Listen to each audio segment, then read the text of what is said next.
Pertanyaan ke-9, pertandingan yang paling tidak terlupakan.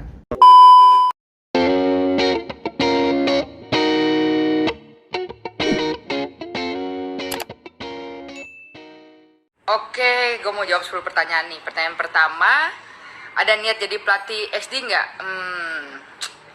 Ada niat apa nggak ya? Ya mungkin nanti nggak tahu, tapi untuk sekarang belum siap jadi pelatih. Karena alasannya jadi pelatih itu nggak mudah, harus mikirin orang banyak dan tanggung jawabnya besar. Nah di situ saya belum siap untuk jadi pelatih, tapi untuk kedepannya belum tahu.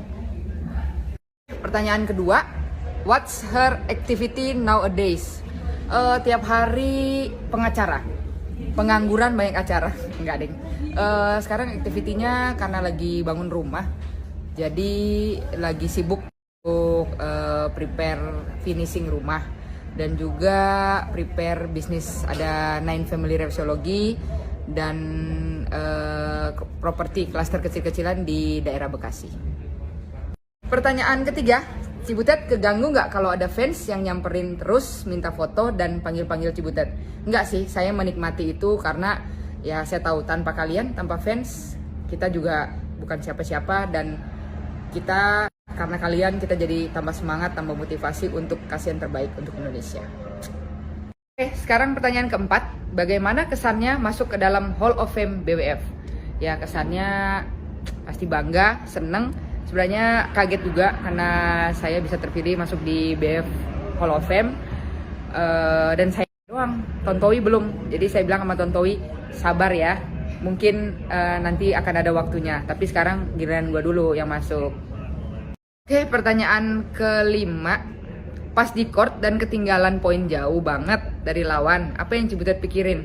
Ya kita kalau udah di court ya udah fighting terus ya, semangat terus karena saya mikirnya selalu sebelum game 2-1, sebelum poin berakhir itu masih kita semua masih punya kesempatan. Jadi tetap berusaha, tetap kasih yang terbaik, dan fokus. Oke, pertanyaan ke-6 ya. Cibutet kangen tanding di court gak? Kangen ada sih, cuma kadang kalau mikir latihannya, aduh capek banget, gak sanggup.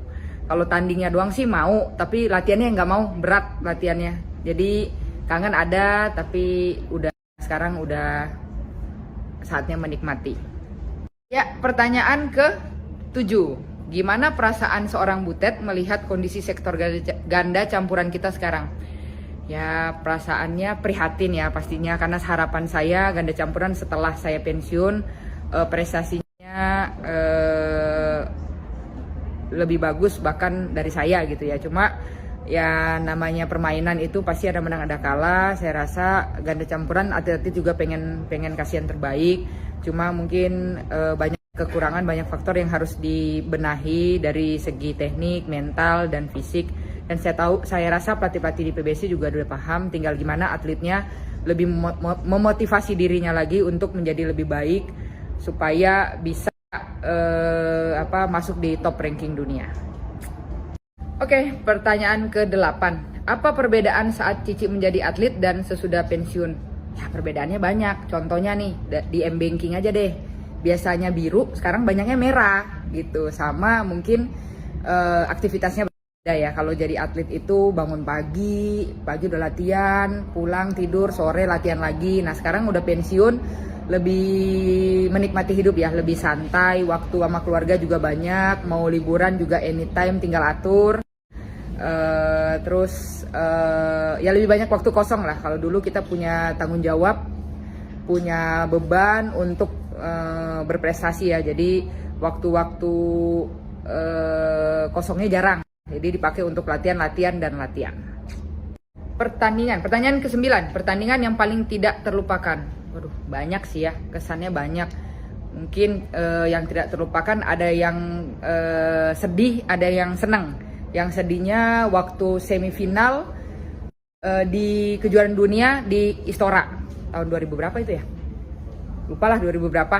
Nah itu di semifinal ketemu Sangnan Seoyunlei, set pertama menang, set kedua 20-18. Dan akhirnya kalah, rubber set ketiga kalah. Itu nyeseknya sampai 2-3 bulan lah, nggak bisa lupa. Tiap kali inget pengen nangis. Dan waktu naik podium menerima medali juara 3, kayak nggak terima gitu, karena harusnya gue ada di podium nomor 1 bukan nomor 3 gitu. Dan kalau yang senengnya itu nyeseknya sampai 2-3 bulan lah, nggak bisa lupa, tiap kali inget pengen nangis. Dan waktu naik podium menerima medali juara 3, kayak nggak terima gitu, karena harusnya gue ada di podium nomor 1 bukan nomor 3 gitu. Dan kalau yang senengnya nggak bisa terlupakan ya pasti Olimpiade, karena memang itu goal saya, target saya, dan dapat medali emas itu nggak mudah, menjadi sejarah juga dalam karir saya sebagai atlet bulu tangkis, dan menjadi kebanggaan keluarga dan juga pastinya Indonesia. Oke, pertanyaan terakhir, pertanyaan ke-10. Setelah pensiun, pendapatan berkurang nggak, Ci? Terus ada investasi nggak? Nah, kalau ngomongin pendapatan, ada yang kasih pendapatan nih, endorse atau apa gitu ya, brand ambassador, kan ditanya tuh. Kalau investasi ya pasti ada waktu zaman main, karena orang tua udah ngarahin, karena jadi atlet itu kan nggak selamanya, ada masanya, ada umurnya. Dan waktu dulu dapat hadiah, dapat bonus, saya simpen untuk investasi ke tanah, ruko, rumah. Ya puji Tuhan sekarang tinggal saya kelola dengan baik. Kalau investasi itu sih lebih banyaknya ke properti.